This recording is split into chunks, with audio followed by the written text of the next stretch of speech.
Okay, it's gonna be funny. Right before I thought of making this video, I thought of changing my shots into something else that would be more aligned with the topic of this video. But I thought this is me, and let's keep it real. So a few weeks ago, I decided to move from Dubai to Bali, and I got this book called Tao Te Ching by Lao Tzu. And this book has been somewhere near me in different ways. One of my friend from Germany, she told me about this book, and I really wanted to read this. And I had the chance, I read the book, and I decided to implement what it says. So I have my Kindle right now with me, and I'm gonna read this one sentence for you.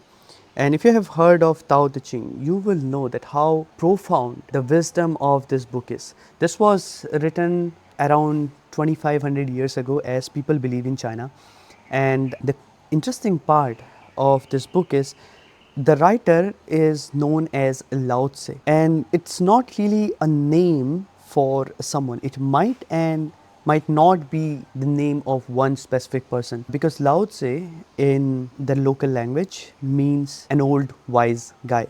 It might be possible that he is someone like Buddha. Siddhartha Gautama was the real word, and Buddha was the designation. Lao Tzu writes spirituality in such a simple way, still in the form of an interesting poem. On the 74th chapter, he says, "If you realize that all things change, there is nothing you will try to hold on to.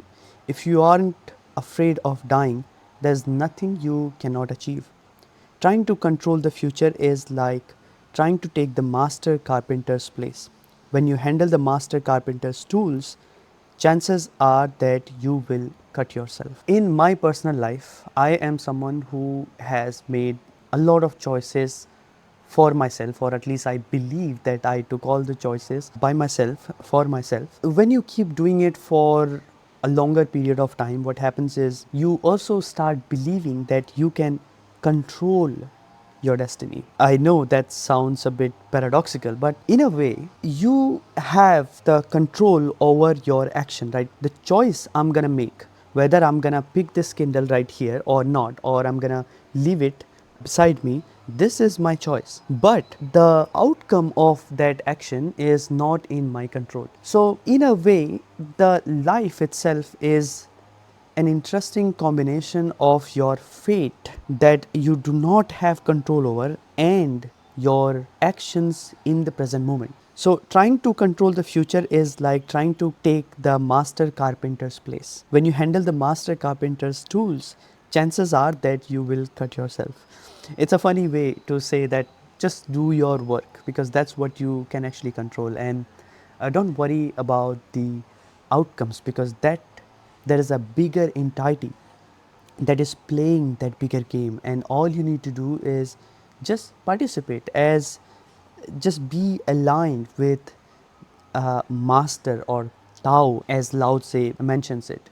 In Indian scriptures, a lot of times this is very contemporary to how people say, "Go in the abode of your guru," which is literally translated to master, and that is within you. I try to implement this in simple ways of my life. For example, one of the things is my business. If there is something that is working, I'm not running away to start something new. Yeah, I am putting more in the direction of where I'm getting the results.